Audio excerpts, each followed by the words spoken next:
Hi friends, இது Joe சமையல் இன்றைக்கி ஒரு இட்லி பொடி ரெசிபி தான் பார்க்க போகிறோம். எல்லாருமே பருப்பு பொடி அப்புறம் எள்ளு பொடி இந்த மாதிரி தான் இட்லி பொடி சாப்பிட்ருப்பீங்க. ஆனால் அந்த கொத்தமல்லியில் வந்து யாரும் செஞ்சுருக்க மாட்டீங்க. அதுவும் நான் வந்து இதில் ஒரு சீக்ரெட் இன்க்ரீடியன்ட் சேர்த்துருக்கேன். அது சேர்த்தனால இந்த பொடி அவ்வளோ டேஸ்ட்டாக இருக்கும். வாங்க இது எப்படி பண்ணலான்னு பார்க்கலாம். இதுக்கு வந்து 1 கப் அளவுக்கு மல்லி எடுத்துக்கோங்க. அதை எடுத்து வறுத்துக்கலாம்.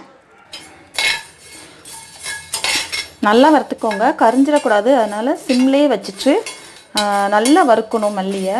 அப்போ தான் திரிக்கும் போது கரெக்டாக திரிப்படும், இல்லைட்டா மல்லியாக இருந்த மாதிரி இருக்கும்.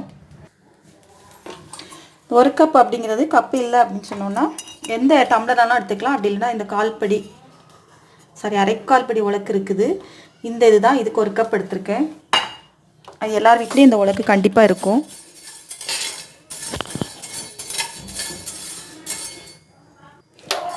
இல்லைன்னா நீங்கள் ஒரு 200 அளவுக்கு பிடிக்கிற அளவுக்கு ஒரு டம்ளரில் கூட எடுத்துக்கலாம். நல்லா சிம்லேயே வச்சு வறுத்துக்கோங்க. இந்த மாதிரி இரும்பு சட்டியில் வறுக்கும்போது நல்லா ஒன்று போல் வறுபடும், கரிஞ்சிடக்கூடாது. பட் நல்லா வறுக்கணும். இந்த மாதிரி ஒரு பொடியை வந்து இட்லி பொடி வந்து யாருமே செஞ்சுருக்க மாட்டீங்க. இது எங்கள் அத்தையோட சீக்ரெட் பொடி. நான் உங்ககிட்ட இருந்து கேட்டு கற்றுக்கிட்டது. எல்லாருக்குமே ரொம்ப பிடிக்கும். திரிக்க காலி ஆகிடும் இட்லிக்கு. நல்லா வறுபட்டுடுச்சு. நான் அப்படியே சிம்லேயே வச்சு வறுத்துருக்கேன். ஐயோ பாருங்கள், இந்த அளவுக்கு நல்லா வறுத்துக்கணும், கருகிடக்கூடாது. இப்போ நல்லா வறுத்துக்கணும். இந்த பிளேட்டில் கொட்டி ஆற விட்டுக்கலாம். இப்போ எந்த கப்பில் எடுத்தீங்களோ அதே கப்பில் 1/2 கப் அளவுக்கு எள் எடுத்துக்கோங்க. அதையும் லைட்டாக பொரிய விட்டு வறுத்துக்கோங்க. அதாவது 1 கப் மல்லிக்கு வந்து 1/2 கப் எள். இதோட அதிகமாகவும் போட்டுறாதீங்க, கம்மியாகவும் போட்டுறாதீங்க. இது கரெக்டாக இருக்கும் டேஸ்ட். அப்போ தான் இது நல்லாயிருக்கும். இதையும் அப்படியே சிறு தீயில் வச்சு வறுத்துக்கோங்க. சிம்லேயே வச்சு எடுத்துக்கோங்க.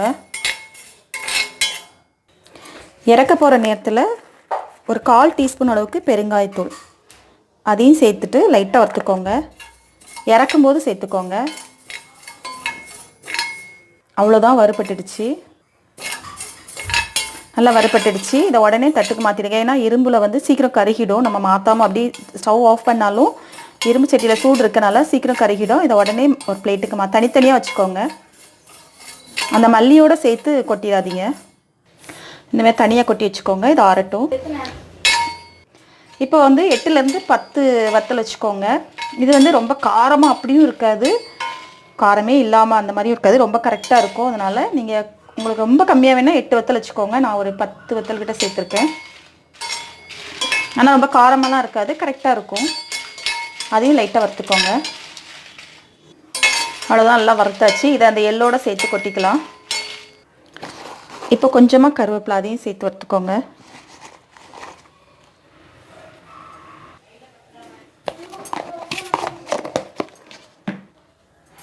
ஒரு 4-5 கொத்து கருவேப்பிலை அதையும் சேர்த்து வறுத்துக்கோங்க.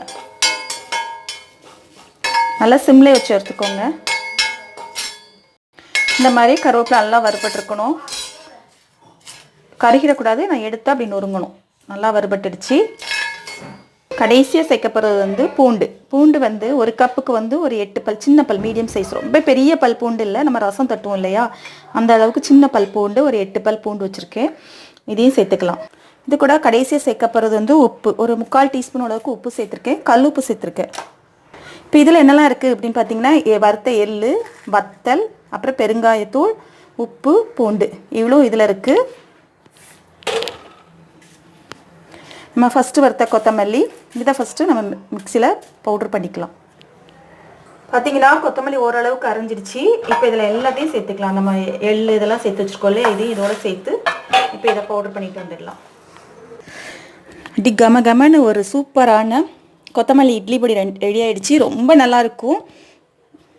குட்டீஸ் கூட ரொம்ப விரும்பி சாப்பிடுவாங்க. நீங்களும் இதை ட்ரை பண்ணுங்கள்.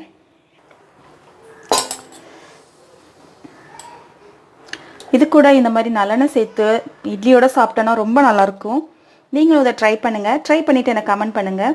இந்த வீடியோ பிடிச்சிருந்தா ஜோ சமையலை சப்ஸ்கிரைப் பண்ணுங்கள், லைக் பண்ணுங்கள், ஷேர் பண்ணுங்கள். தேங்க்யூ.